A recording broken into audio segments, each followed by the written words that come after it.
আমি এক ট্রাক খাওয়া আনছি, ওটা ওইখানে যাচ্ছি, তার আগে আমি এটা দিয়ে দিচ্ছি।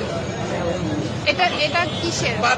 এটা আমার মা জমাইতো, মারা গেছে 4 বছর আগে, সে মারা গেছে। আমি জানি না এটার মধ্যে কি আছে, আছে অনেক কিছুই আছে, কি আছে আমি জানি, এটা আমি দিয়ে গেলাম।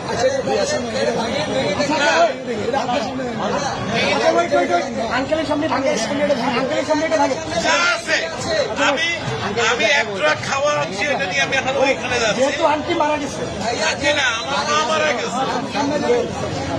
এটা তো বহু মূল্যবান, মানে আমার কাছে এটা অনেক মূল্যবান, 2 টাকাও থাকে, অনেক মূল্যবান। আপনি কি চান আপনার সামনে আমরা এটা ধারণ করি? আপনি দেখতে চান? যদি চান, আচ্ছা আপনি চান, আপনি যদি চান, আপনি চান, আচ্ছা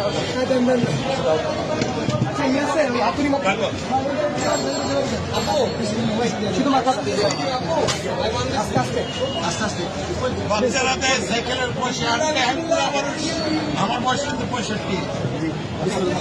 আপনি চান তো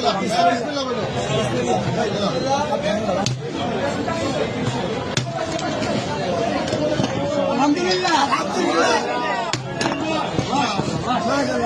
এটা আমার মায়ের জমানো পয়সা। নিজের হাতে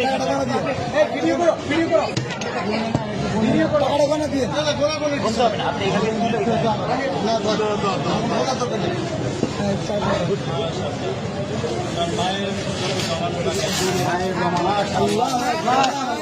মারা গেছে, জন্য দোয়া করবেন, এটা আমার বড় ভাই। ছেলে খেলা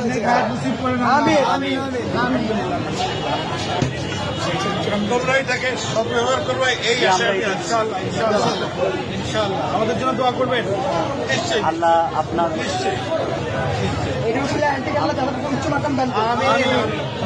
আঙ্কেল, আপনাকে ধন্যবাদ আমাদের বৈষম্য বিরোধী ছাত্র আন্দোলনের উপর ভরসা রাখার জন্য। আপনার মৃত মায়ের মহামূল্যবান এই জমানো টাকা আমাদেরকে ডোনেট করার জন্য আপনাকে অসংখ্য অসংখ্য ধন্যবাদ। আমরা আপনার প্রতি চিরকৃতজ্ঞতা ঋণী থাকবো। আপনার আমাদেরকে অনেক মায়ের জন্য আমাদের সবসময় দোয়া থাকবে। Wish you all the best. Thank you so much. আমি কিন্তু একজন প্রবাসী, আমি এখন ওখানে একটা ট্রাক মাল আছে, কিন্তু আমি নিয়ে আসছি, এখানে তো অন্য টাকা নাই, আমি এখন ওইখানে ভাই আঙ্কেলকে টিস্যু দিন। পানি আছে, পানি আছে, পানি লাগবে। পানি আছে, একটা বোতল পানি দাও। আঙ্কেল আঙ্কেল আঙ্কেল, আমাদের থেকে এক বোতল পানি নিয়ে যাও। এটা আমাদের জন্য, এক বোতল পানি দাও আঙ্কেল, এটা আমাদের পক্ষ থেকে আপনার জন্য গিফট। আসসালামু আলাইকুম। আচ্ছা ভাই।